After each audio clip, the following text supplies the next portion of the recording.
2010 সালে প্রতিমা চক্রবর্তী জুটল্যান্ড বাংলাদেশ প্রতিষ্ঠা করেন এবং তিনি সেখানে 90% নারী নিয়ে কাজ শুরু করেন। তার প্রতিষ্ঠানে এখনো পর্যন্ত 90% নারী কাজ করছেন। তিনি সেখানে পাটজাত পণ্য, পাটের তৈরি ব্যাগ, বিভিন্ন উপহার সামগ্রী, হোম ডেকোর এবং পরিবেশ বান্ধব ব্যাগ এগুলো তৈরি করছেন। তো তারই ধারাবাহিকতায় আজকে আমাদের যে অতিথি রুলিয়া আপু তিনি আছেন, তিনি হচ্ছে এরকম পাট শিল্প নিয়ে কাজ করছেন এবং সঙ্গে তিনি হচ্ছে ড্রেস নিয়ে কাজ করছেন এবং তিনি একজন প্রশিক্ষক। আজকে তার জানা অজানা অনেক কথা জানবো, আমাদের সঙ্গেই থাকুন। শুধু দর্শক, দৈনিক কালের সমাজ এবং 21শে সংবাদের রোজকারের আয়োজন নারী উদ্যোক্তা সফলতার গল্প অনুষ্ঠানে আমি আছি রোমানা শিকদার এবং আমার সঙ্গে আছেন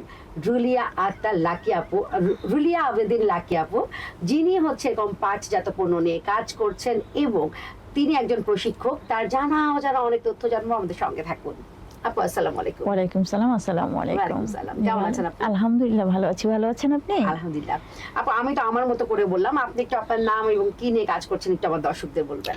আমি রুলিয়া আবেদিন লাকি, কাজ করছি পিঠা আইটেম, বুটিক্স আইটেম এবং বুননের আইটেম নিয়ে কাজ করছি। 1996 সাল থেকে ক্লাস 8-এ যখন পড়ি তখন থেকে শুরু করছি। মাশাআল্লাহ মাশাআল্লাহ। ক্লাস 8 থেকে একজন বাচ্চাই বলা যায়, কারণ ক্লাস 8 কতটুকু আর বয়স, অতটুকু মানুষ তখন থেকেই শুরু করেছেন তার উদ্যোক্তা জীবন। আপু খুবই ভালো লাগলো যে এতটুকু বয়সে আপনার মাথায় এসছে যে কিছু করতে হবে। আসলে কিছু করতে হবে তখন মাথায় আসেনি। আমাদের যখন আমরা ক্লাস 8-এ পড়ি তখন গার্হস্থ্য ক্লাস ছিল, আমাদের স্কুলে গার্হস্থ্য ক্লাস ছিল। তো সেখানে আমাদের গার্হস্থ্য বিজ্ঞানে অনেক টেবিল ক্লথ, তারপর ওয়ালমেট এগুলো হাতের কাজ করে জমা নিত, তারা পরীক্ষায় একটা নাম্বার দিবে তাই। তো আমার টেবিল ক্লথের যে কাপড়টা গিয়েছিল সেটা দেখে আমার যে প্রধান শিক্ষিকা ছিল সেতারা ম্যাডাম, উনি অনেক পছন্দ করেছে এবং উনি আমাকে উৎসাহ দিয়েছে যে তুমি এত সুন্দর হাতের কাজ করো, আমাদের প্রোডাক্ট নিয়ে আগে শুরু করো, আমরা তোমাকে দিয়ে আমাদের যে প্রোডাক্টগুলো লাগবে আমি তোমাকে দিয়ে তৈরি করাবো। সেই তখন থেকে ম্যাডাম আমাকে উৎসাহ দিয়েছে, ম্যাডামের অনুপ্রেরণায় আমি কাজ করি এবং এই কাজগুলো শিখেছি আমি আমার মামার কাছ থেকে। আমার মামা আমাকে শিখিয়েছে। চমৎকার। মামা, দুটো মা মিলে একটা মামা হয়, তো সেই মামাই তার হচ্ছে পথ প্রদর্শক বলা যায়। জি। আপনি একটু জানতে চাই যে আপনার জন্ম বেড়ে ওঠা আসলে কোথায়? আমার জন্ম রমনা থানার সামনে, মগবাজার মোড়, রমনা সামনে। বেড়ে ওঠাও রমনা থানার সামনে, স্টাফ কোয়ার্টার। এখানে আমার নানা ছিল সরকারি কর্মচারী, তো এখানে স্টাফ কোয়ার্টার ছিল, কোয়ার্টারে আমরা বড় হয়েছি। শান্তিনগর মোড়ে আর রমনা পার্ক, রমনা থানা এগুলো নিয়ে আমার বেড়ে ওঠা। চমৎকার। তার মানে আপনি একটা চমৎকার পরিবেশে বড় হয়েছেন, কারণ রমনা পার্কটা তো খুব বড়। আমরা যখন শুক্রবারে বন্ধ পেতাম আমার মামা এরা ছোট একদম সকালবেলায় নিয়ে যেত, আমরা চড়ুই পাখি মারতাম, গুড়াল দিয়ে বলে এটা, গুড়াল দিয়ে যে মারে, ওটা দিয়ে চড়ুই পাখি মারতাম এবং চড়ুই পাখি মেরে আমরা এনে বাসায় এনে ওটা রান্না করে খেতাম। না, আমরা তখন অনেক আনন্দ করেছি। আসলে আমাদের শৈশবটা ছিল অনেক ভালো। আমার যে মামা, আপন মামা যেটা, অনেক আদর করতো আমাদেরকে। উনি আমাদেরকে এমন কোনো জায়গায় নাই যে না নিয়েছে এবং এমন কোনো আনন্দ নাই যে না দিয়েছে। চমৎকার। মামা হচ্ছে দুটা মায়ের সংমিশ্রণে, সে মামা তার দায়িত্ব পালন করেছেন একদম চরম ভালোবেসে। খুবই ভালো লাগলো। আপু এবার একটু জানতে চাই, যেহেতু আপনি ছোটবেলা থেকে কাজ করছেন, তখন হয়তো বা আপনার উদ্যোক্তা হবার কথা ছিল না, বাট আপনি একটা ভালো লাগে কাজ করছেন, আপনার সিতারা আপার কথায় আর কি।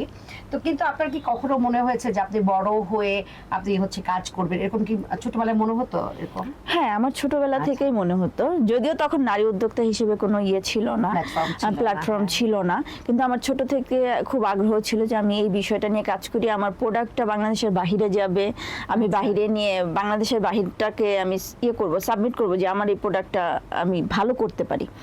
তো সেই হিসেবে আমি আনারকুলি মার্কেটে 1996 সালে আমার দোকান ছিল, দোকান নিয়ে দিয়েছে উনি, আমার সেতারা ম্যাডামই নিয়ে দিয়েছে, আমি না, আমার টাকাও ছিল না, আমি তখন ছোট ছিলাম, আমার টাকা ছিল না, তো উনি ওনার টাকা দিয়ে আমাকে পজিশন কিনে দিয়েছিল এবং সেটা আমাকে গিফট করেছে একভাবে বলতে পারা যায়। আমাদের 3টা ম্যাডাম ছিল, রিজিয়া ম্যাডাম, রুলি ম্যাডাম, আমার নামই নাম, আর সেতারা ম্যাডাম, 3জন আমাকে গিফট করেছিল সেই দোকানটা। আমি একটানা 3 বছর এখানে দোকান করেছি। আমি মগবাজারের বউ, মানে এখানে এই এরিয়ার বউ। তো শেষে আমার এই এরিয়ার বউ হওয়াতে আমার এই দোকানটা ছাড়তে হয়েছে, কারণ আমার শ্বশুরবাড়ি থেকে প্রেশার আসছিল। এই এলাকার বউ, মানে আমাদের এরিয়ার বউ, এখানে এই পাশেই মার্কেটে দোকান, তারা একটু ভালো চোখে দেখছিল না, এই জন্য আমার দোকানটা ছেড়ে দিতে হয়েছে। কিন্তু চমৎকার, মানে আপনার 3 আপার কথা প্রশংসা না করে পারছি না যে তার স্টুডেন্টদের, মানে এরকম আসলে দেখা আমাকে যায়। অনেক করেছে, আমাকে অনেক করেছে, অনেক আদরও করতো, মেয়ের মতো আদর করতো। আচ্ছা আচ্ছা, চমৎকার, খুবই ভালো। 3 আপার জন্য অনেক অনেক শুভেচ্ছা। আপনারা যদি দেখে থাকেন, আপনাদের আসলে স্যালুট জানাই যে আপনারা মানে এরকম একটা ছোট মেয়ের জন্য, 96 সালে, সে একদমই ছোট মেয়ে, তার জন্য আপনারা এই কাজটা করেছেন। তার সিতারা ম্যাডাম বেঁচে নেই, আচ্ছা, উনি এখন বেঁচে নাই। হ্যাঁ, আর রিজিয়া ম্যাডাম উনি আমেরিকাতে থাকে। রুলি ম্যাডাম আমাদের এখানেই আছে, যে শান্তিনগর মোড়ে বেলি রোডের এখানে ওনার নিজের বাড়ি, উনি মাঝে মাঝে খোঁজ খবর নেয়। মাশাআল্লাহ। আচ্ছা আপু, এবার একটু জানতে চাই যে আপনি যখন শুরু করলেন, হ্যাঁ, তো আপনার আসলে মূলধনটা কেমন ছিল? আসলে মূলধন ছিল না, আমি অর্ডার নিয়ে কাজ করেছিলাম, আমাকে অর্ডার দিয়েছিল আমার ম্যাডামরা, আমাকে শাড়ি, 3 পিস, তারপর টেবিল ক্লথ, এগুলো অর্ডার দিত, অর্ডার দিয়ে আমি তৈরি করে দিতাম, তারা আমাকে একটা অ্যামাউন্ট দিত। আমার কোনো মূলধন ছিল না। আচ্ছা, চমৎকার।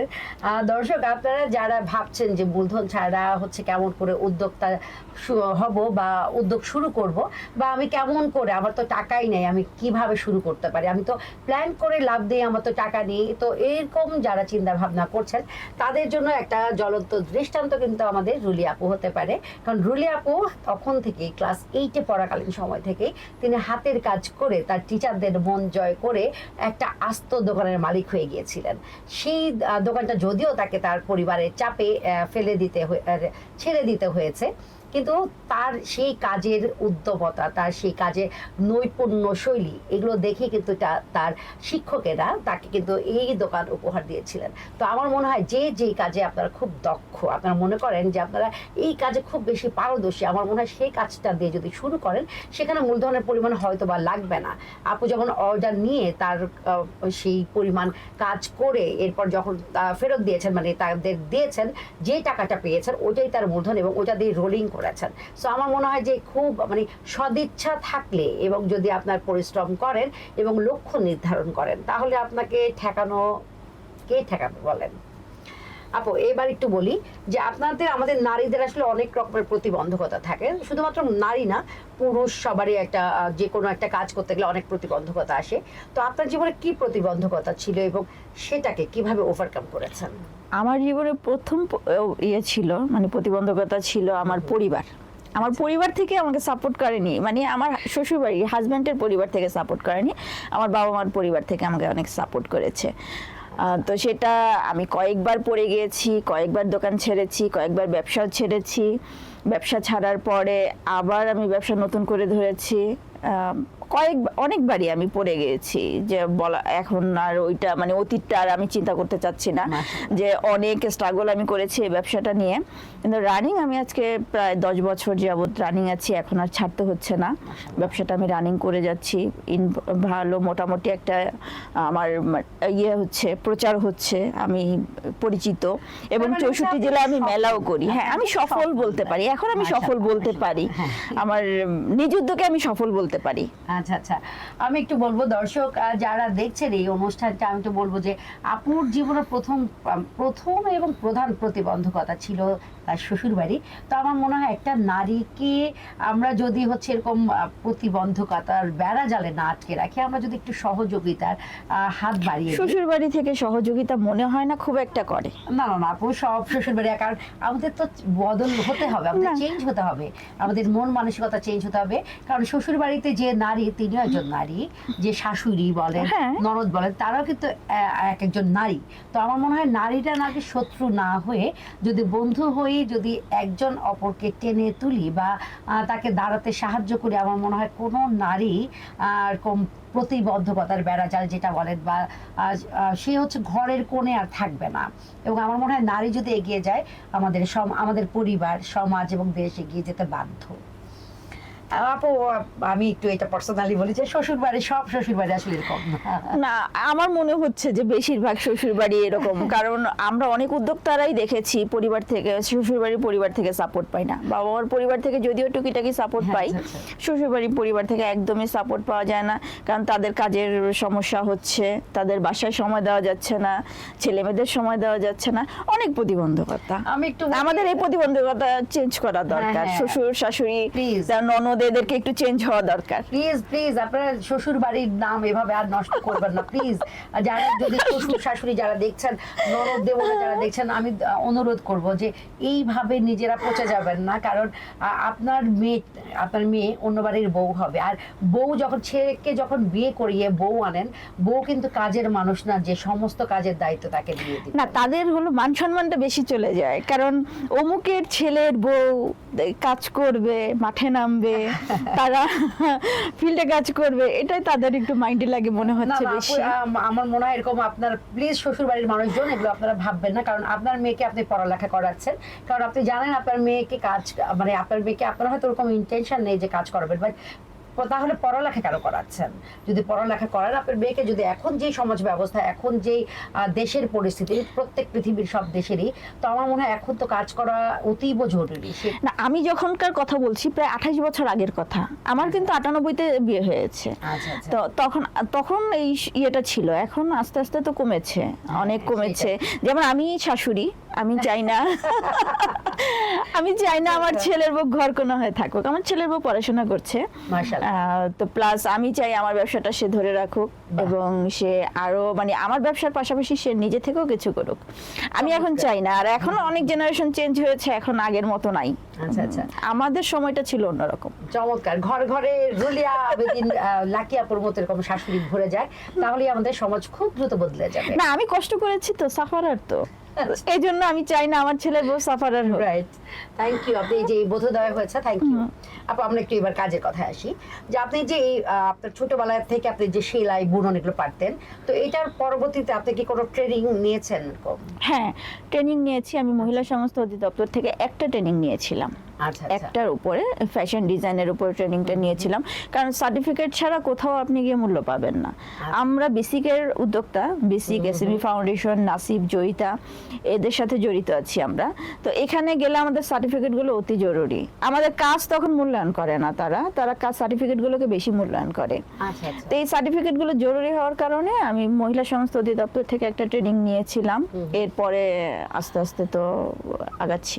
আচ্ছা আপু, আপনার কি মনে হয় যে একজন নতুন উদ্যোক্তার ক্ষেত্রে এরকম প্রশিক্ষণ নেওয়াটা কতখানি জরুরি? হ্যাঁ, অবশ্যই নতুন যারা উদ্যোক্তা আসবে তাদের প্রশিক্ষণটা অবশ্যই জরুরি, কারণ আপনি না শিখতে পারলে, আপনি না মিশতে পারলে, একজনের সাথে মিশবেন, প্রশিক্ষণ নেবেন, এবং প্রশিক্ষণে গেলে অনেক কিছু শেখা যায়, অনেক লিঙ্ক পাওয়া যায়।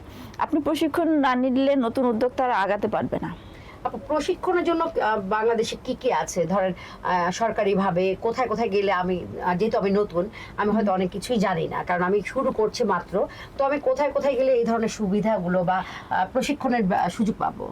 আমাদের প্রথমেই আছে বেসিক, বেসিকে আছে, বেসিকে অনেক ধরনের প্রশিক্ষণ দেওয়া হয়, তারপর জয়িতাতে আছে, এসএমই ফাউন্ডেশন আছে, সবগুলোতেই হলো যুব উন্নয়ন অধিদপ্তর আছে, আমি যুব উন্নয়ন অধিদপ্তরের একজন ট্রেনার, রানিং ট্রেনার। তো সেখান থেকে বেসরকারি ভাবে কি কেউ করছে মনে হয়? হ্যাঁ, বেসরকারি করছে, তবে তারা টাকা নিচ্ছে। হ্যাঁ, এই টাকাটা নেওয়াটা অনেক উদ্যোক্তা দিতে পারতেছে না, অনেক উদ্যোক্তা টাকাটা দিয়ে তারা প্রশিক্ষণটা নিতে পারছে না। এটা যদি টাকাটা না নিত, ব্র্যাকের উদ্যোগে যদি তারা ফ্রি করতো বা একটু টাকাটা কম নিত, তাহলে হয়তো অনেক প্রশিক্ষণার্থী মানে ভালো হতো। কারণ দেখা যাচ্ছে যে আমি অনেক প্রশিক্ষণার্থী পাঠিয়েছি, তারা অ্যামাউন্টের জন্য 5,000-6,000 টাকা অ্যামাউন্ট নিচ্ছে। নারী উদ্যোক্তা যেটা তারা থেকে 6,000 টাকা নিচ্ছে, যেটা অনেক উদ্যোক্তাই দিতে পারে না।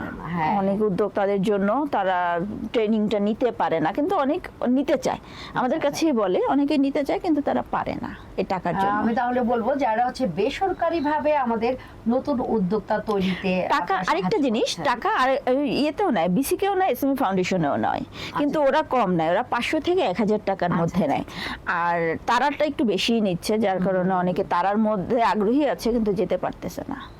সো আমি একটু বলবো যারা বেসরকারি ভাবে করাচ্ছিলেন, আপনারা নতুন উদ্যোক্তা তৈরিতে আপনারা সাহায্য করছেন, আপনারা যদি ভাবেন আপনারা উদ্যোক্তা তৈরিতে সাহায্য করছেন, তাহলে আমার মনে হয় আপনাদের ট্রেনিং এর জন্য বা প্রশিক্ষণের জন্য যে চার্জ ওটা যদি আপনারা একটু কমান, তাহলে অনেক উদ্যোক্তা হয়তো বা শেখার সুযোগ পাবে। আপু এবার একটু জানতে চাই যে আপনি মেলা কি করেছেন? হ্যাঁ, আমি 64 জেলায় মেলা করি। আমি আচ্ছা। বিসিকের মেলা, এসএমএ ফাউন্ডেশনের মেলা, Okay. নাসিবের মেলা, আমি 64 জেলাতে মেলা করি এবং মেলা দিয়ে আমি এই পর্যন্ত উঠে এসেছি। আচ্ছা। মেলা করেই মানে উঠে এসেছি। মেলাটা কেন জরুরি এটা কি? মেলাটা হলো আপনি প্রচার, প্রথমত প্রচার, দ্বিতীয়ত আপনার লিঙ্ক আপ ভালো পাওয়া যায়, তৃতীয়ত আপনার নগদ টাকাটা চলে আসে। বাহ, নগদ টাকাটা কারণ আপনি প্রতিদিনের সেলের প্রতিদিনের টাকাটা চলে আসে, আপনি এটা তাড়াতাড়ি আপনার পুঁজিটা বের করতে পারেন আচ্ছা। না। আর অন্য বিষয়টা মানে আপনার লেন্দি প্রসেস হয়, মেলাটাতে যেমন তাড়াতাড়ি আপনার পুঁজিটা বের হয়ে আসে এবং টাকাটাও চলে আসে আর্ন করে, কিন্তু অন্য মেলা ছাড়া প্রোডাক্ট বিক্রি করতে গেলে একটু লেন্দি প্রসেস। আচ্ছা আচ্ছা। আপু আপনি বলেছিলেন যে আপনার আউটলেট আছে। না আপু, আউটলেট আমি করিনি, আমি মেলা করি। ও আচ্ছা, মেলা করেন। হ্যাঁ। কিন্তু আপনি তো নিশ্চয়ই কয়েকজনের আপনি কর্মসংস্থানের সুযোগ করে হ্যাঁ, দিয়েছেন। হ্যাঁ, আমি কর্মসংস্থানের সুযোগ আচ্ছা। করেছি। আমরা যে প্রোডাক্টগুলো নিয়ে মেলা করি আমার একার পক্ষে তৈরি করা সম্ভব না। আচ্ছা প্রচুর পরিমাণে তৈরি এই প্রোডাক্টের প্রয়োজন হয়। একসাথে যখন মেলা শুরু হয় তখন একসাথেই 10-12টা জায়গায় শুরু হয়, তখন এতগুলো প্রোডাক্ট আমাদের পক্ষে সম্ভব না। আচ্ছা। তো আমরা তৈরি করি, আমরা ট্রেনিং করাই, ট্রেনিং করে আমরা প্রশিক্ষণ দেওয়ার পরে আমরা যে সেখান থেকে যে উদ্যোক্তাগুলো তৈরি হয় ওদেরকে দিয়ে আমরাই কাজ করাই। আমরা কাজ করে সেই প্রোডাক্টগুলো আমরা মেলাতে সেল করি, প্লাস আমাদের নিজেদের হাতের গুলোও থাকে। চমৎকার। তার মানে আপনি হচ্ছে আপনার আন্ডারে যতজন আছেন তারা আপনার এখানে কাজ করে তাদের তো সংসার চালাতে পারছে। হ্যাঁ, সংসার চালাচ্ছে। চমৎকার। একমাত্র উদ্যোক্তা জীবনে এটা কিন্তু সম্ভব যে আমি একজনকে মানে বলে না, আমরা বলি সবসময় বলি যে চাকরি করব না চাকরি দিব। সো ব্যাপারটা হচ্ছে এরকমই আনন্দের যে আমি আমার অধীনে আরো কয়েকজনকে কাজ দিয়ে আমি তাদের কর্মসংস্থানের ব্যবস্থা করেছি এবং তারা পরিবার নিয়ে বেশ ভালো আছেন। এই ব্যাপারটা শুনলে একদমই অন্যরকম লাগার কথা। আসলে পরিবারের সাপোর্ট দিতে পারছে তারা, আমাদের এখান থেকে টুকিটাকি কাজ করে পরিবারে কিছুটা হলো সাপোর্ট দিতে পারছে। আচ্ছা। যদি একদম পরিপূর্ণ না, কারণ সময়টা কম, তারা 3 ঘন্টা থেকে 4 ঘন্টা কাজ করে আমাদের এখানে। তো সামান্য কিছু বাচ্চাদের যে পড়াশোনার খরচটা বা নিজের খরচটা তারা ওই চাহিদাটুকু পূরণ করতে আচ্ছা, পারছে। এটাই তো অনেক। হ্যাঁ, এটাই অনেক। এটাও অনেক। সেটাই। আচ্ছা আপু, একটু এবার জানতে চাই যে নতুন যারা উদ্যোক্তা ধরেন কাজ করছে তাদের জন্য মেলা করাটা কতখানি জরুরি বা মেলাটা ওদের আগে কি উচিত নাকি? হ্যাঁ, মেলাটা তো অবশ্যই উচিত। ওদের আগে প্রশিক্ষণ নেওয়াটা দরকার। প্রশিক্ষণ না নিয়ে আপনি মেলায় নামলেও মেলায় আপনি সেল করারও একটা থাকে, টেকনিক থাকে। আর আপনি সেলারটা ধরার, আমরা কিন্তু একেবারে মেলাটা যে খুব ইজি তা বলা যাবে না, কারণ 64 জেলার মানুষ তাদের পকেটের টাকা আমরা নিয়ে আসি, খুব কিন্তু টাফ ব্যাপার, এটা খুব সহজ না। তো মেলাটা করাও খুব ইজি ব্যাপার না, এটাও শেখারও অনেক কিছু আছে। আগে প্রশিক্ষণটা নেওয়ার পরে তারা মেলা করলে অবশ্যই একটা প্রফিটেবল কিছু পাবে। আচ্ছা আপু, আপনি বলছিলেন আপনি প্রশিক্ষণ দেন, আপনি আসলে কিসে প্রশিক্ষণ দেন? আসলে আমি যুব উন্নয়ন অধিদপ্তর থেকে অফিসিয়াল ভাবে যে প্রশিক্ষণগুলো দেই সেগুলো একটা মানে ওনাদের থাকে, প্রোডাক্টের উপরে কি বলে ফোকাস থাকে, যে এই মানে ওনাদের উদ্দেশ্য থাকে যে এই প্রোডাক্টগুলো আপনারা প্রশিক্ষণ দেবেন। আর আমরা যেটা দেই বেশিরভাগ নকশিকাঁথা, ওয়ালমেট, তারপরে আপনার খাবারের উপরে, রান্নার উপরে, পাটজাত উপরে, টাইডাই, ফেব্রিক্স, ব্লক বাটিক, যেগুলো দিয়ে মানুষ কাজ করতে পারবে, খুব তাড়াতাড়ি কাজ মানে কাজ শিখে আর্ন করতে পারবে, এগুলোর উপরেই দিই আমরা। চমৎকার। আপু আমি একটু এটাও জানতে চাই, ধরেন আমি যদি প্রশিক্ষক হতে চাই সে ব্যাপারে আমাকে কি কি ধাপ অতিক্রম করে যেতে হবে? আপনার প্রশিক্ষক হতে হলে আপনার আগে নিজে শিখতে হবে, শেখার পরে প্রশিক্ষকেরও একটা ট্রেনিং আছে, আপনি চাইলেই প্রশিক্ষক হতে পারবেন না। আচ্ছা আচ্ছা। আপনার প্রশিক্ষকের যে ট্রেনিংটা আছে সেটারও একটা সার্টিফিকেট আছে, সেই সার্টিফিকেট অনুযায়ী আপনি সরকারি প্রশিক্ষক হতে পারেন। আর যদি আপনি নিজে তৈরি করতে চান, নিজের যে প্রতিষ্ঠানটা তৈরি করতে চান, যে আমি একটা প্রতিষ্ঠান তৈরি করব, আমি প্রশিক্ষক হিসেবে কাজ করব, একজন মানুষ কিন্তু সব আইটেম পারে না, সব কিছু করতে পারে না। আপনার সেই ক্ষেত্রে লোক লাগবে, প্রশিক্ষক নিয়োগ দিতে হবে। তবে আপনি যে মানে প্রোডাক্টের উপরে প্রশিক্ষক নিয়োগ দিবেন সেইটাও আপনার জানতে হবে।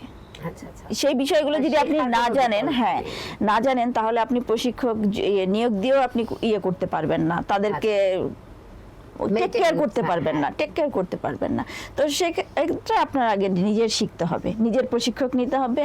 প্রশিক্ষক সেন্টার করতে হলে আপনার নিজের প্রশিক্ষকেরও একটা ট্রেনিং আছে, সেটাও দিতে হবে। চমৎকার কথা বলেছেন রুলিয়া আপু। সেখানে হচ্ছে যে তার মানে হচ্ছে আপনি যতই দক্ষ হন, তারপর আপনার হচ্ছে স্কিলটাকে আরো ডেভেলপ করার জন্য আপনাকে নানান প্রশিক্ষণে নিজেকে প্রশিক্ষিত করতে হবে। তাছাড়া আপনি কাউকে প্রশিক্ষণ দিতে পারবেন না। এবং আপু কিন্তু বলেছেন যে প্রশিক্ষক হবার জন্য আপনাকে একটা এক্সট্রা পরীক্ষা দিতে হবে। সো আপনাকে কিন্তু অনেকগুলো ধাপ অতিক্রম করতে হবে। তার মানে হচ্ছে সবসময় আপনাকে চর্চার উপরে থাকতেই হবে এবং শেখার কোনো বিকল্প নেই। আপু আমরা অনুষ্ঠানের লাস্টের দিকে চলে আসছি। তো আমি একটু আমাদের ব্যক্তিগত না, আসলে একটু আমাদের এই সেগমেন্টে আমরা রেখেছি যে একটু আনন্দ পাওয়ার ইচ্ছা আর কি। তো এখানে আমরা একটু আপনার কণ্ঠ থেকে 2-4 লাইন গান বা কবিতা যেটা আপনি বলতে চান, স্বাচ্ছন্দ্য বোধ করেন, ওটা একটু আমার দর্শকদের শোনান। আসলে আমি গান তো গাইতেই পারি না, গানের গলাও নাই, কর্কশ একটা গলা। আর কবিতা তো অনেক আগে আমি আবৃত্তি করতাম, তখন ছোট ছিলাম, খুব আবৃত্তি পছন্দ করতাম, আবৃত্তি করতাম। কিন্তু এখন হলো বন্ধু বান্ধব সার্কেল, আমার এক বন্ধু আছে যে এখন আজকে স্টুডিওতে এসে আছে, আমরা মাঝে মাঝে বিভিন্ন জায়গায় গিয়ে খুব আড্ডা মারি এবং গান গাই। এবং তখন থালা বাটিও থাকে, হাতও থাকে, ইট পাথরও থাকে, জুতাও থাকে, তো আমাদের মানে কোনো ইয়ে নাই। তো ওই হিসাবে একটু টুকিটাকি গান গেতে পারি। তবে আমার বন্ধুর উদ্দেশ্যেই গাই, 2টা বন্ধু খুব ভালো, একজন হলো নাজমা আর একজন বাহিরে থাকে। 2টা বন্ধুই খুব ভালো।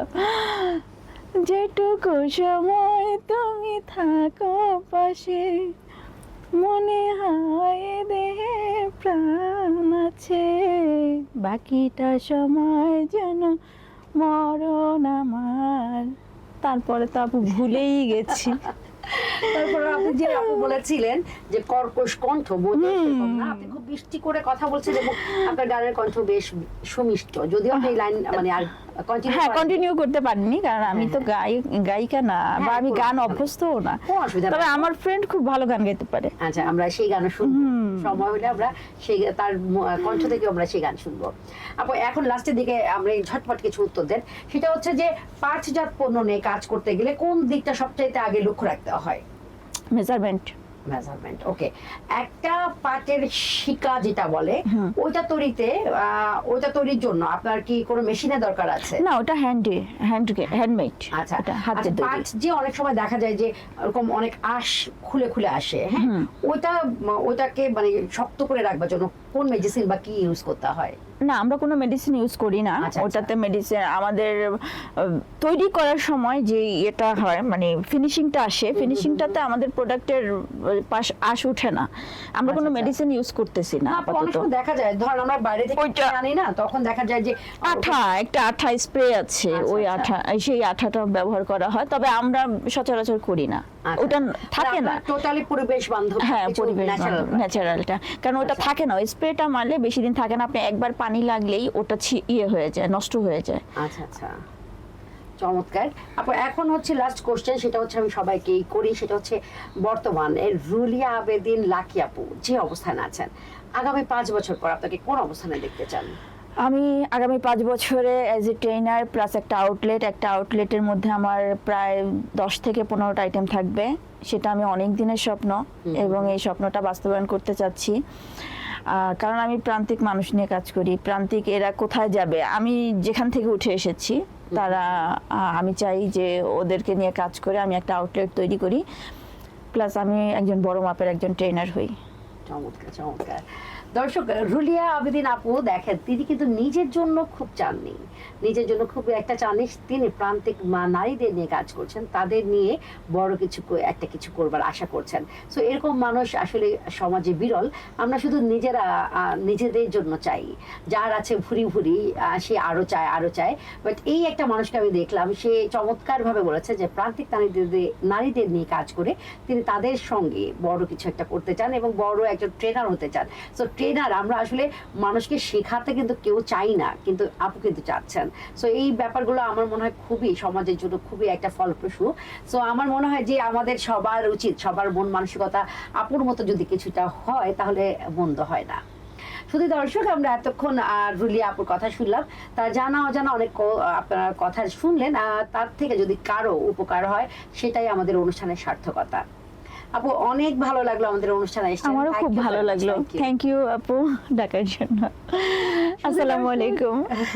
শুধু দর্শক, দৈনিক কালের সমাজ এবং 21 সংবাদের রোজকারের আয়োজন নারী উদ্যোক্তা সফলতার গল্প অনুষ্ঠানে এতক্ষণ যারা আমাদের সঙ্গে ছিলেন সবার প্রতি কৃতজ্ঞতা। আর আপনাদের মূল্যবান মতামত দিতে একদমই ভুল করবেন না। আর যারা এই অনুষ্ঠানে আসতে চান আমাদেরকে অবশ্যই ইনবক্স করে দেবেন। আজকে এই পর্যন্ত, সবাই সুস্থ থাকুন, ভালো থাকুন, আমাদের সঙ্গেই থাকুন। আল্লাহ হাফেজ, আসসালামু আলাইকুম, শুভ বিকেল।